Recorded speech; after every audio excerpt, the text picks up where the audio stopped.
wisest person I ever met in my life, a third grade dropout. Wisest and dropout in the same sentence is rather oxymoronic, like jumbo shrimp.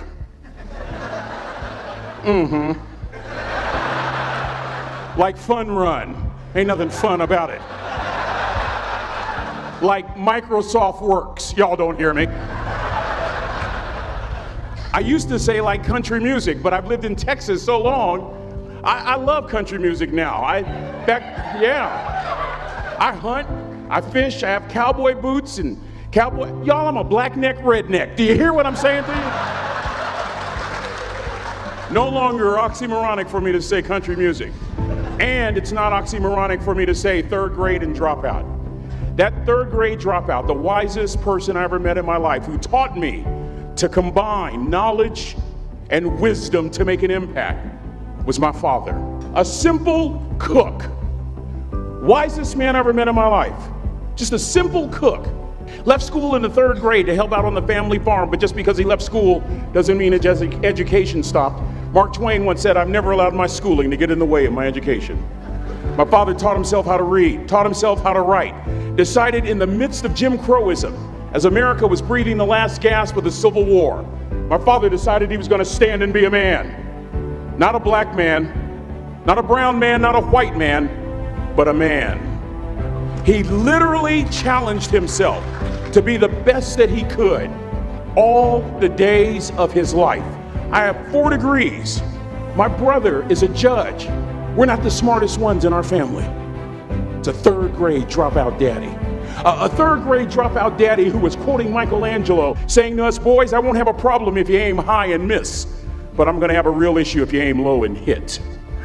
A country mother quoting Henry Ford, saying, "If you think you can or if you think you can't, you're right."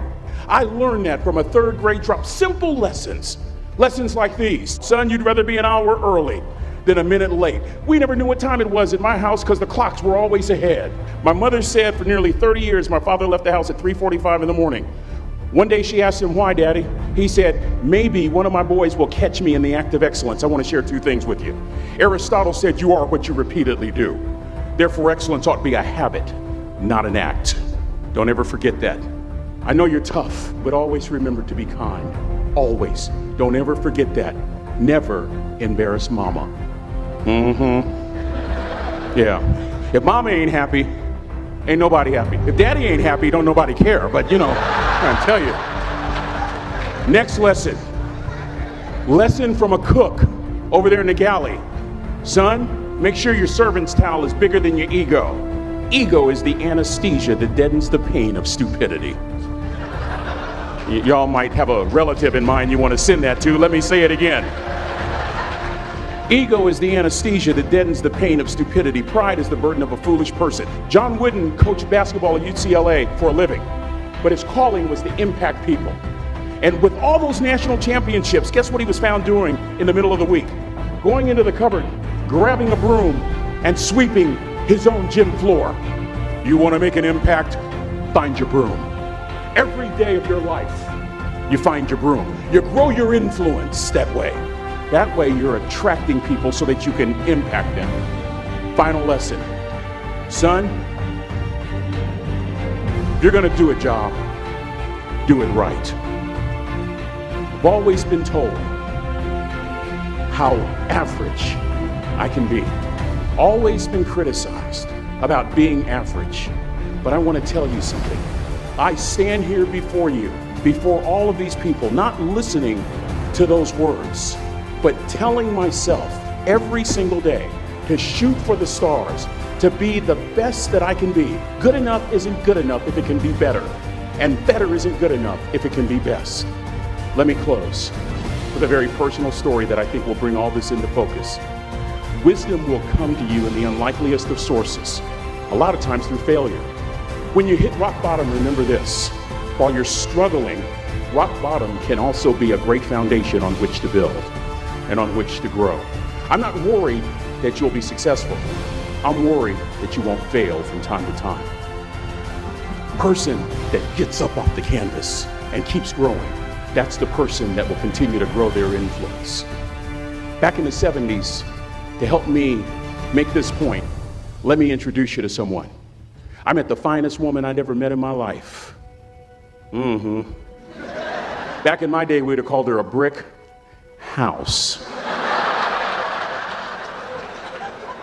This woman was the finest woman I'd ever seen in my life. There's just one little problem. Back then, ladies didn't like big old linemen. The blind side hadn't come out yet. They like quarterbacks and running backs. We're at this dance, and I find out her name is Trina Williams from Lompoc, California. And we're all dancing, and we're just excited. And I decide in the middle of dancing with her that I would ask her for her phone number. Trina was the first one. Trina was the only woman in college who gave me her real telephone number. The next day, we walked to Baskin & Robbins ice cream parlor. My friends couldn't believe it. This has been 40 years ago, and my friends still can't believe it. We go on a second date, and a third date, and a fourth date. We drive from Chico to Vallejo so that she could meet my parents. My father meets her, my daddy. My hero, he meets her, pulls me to the side and says, "Is she psycho?" But anyway, we go together for a year, 2 years, 3 years, 4 years. By now, Trina's a senior in college. I'm still a freshman, but I'm working some things out. I'm so glad I graduated in 4 terms. Nixon, Ford, Carter, Reagan. So now it's time to propose. So I talk to her girlfriends, and it's California, it's in the 70s, so it has to be outside. You have to have a candle, and you have to have, some chocolate. Listen, I'm from the hood. I had a bottle of Boone's Farm wine. That's what I had. She said yes. That was the key. I married the most beautiful woman I'd ever seen in my life. Y'all ever been to a wedding, and even before the wedding starts, you hear this? How in the world? And it was coming from my side of the family.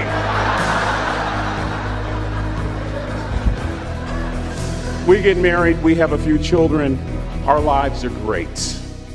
One day, Trina finds a lump in her left breast. Breast cancer. 6 years after that diagnosis, me and my 2 little boys walked up to Mommy's casket. And for 2 years, my heart didn't beat. If it wasn't for my faith in God, I wouldn't be standing here today. If it wasn't for those 2 little boys, there would have been no reason for which to go on. I was completely lost. That was rock bottom. You know what sustained me? The wisdom of a 3rd grade dropout. The wisdom of a simple cook. We're at the casket. I'd never seen my dad cry. But this time I saw my dad cry. That was his daughter. Trina was his daughter, not his daughter-in-law.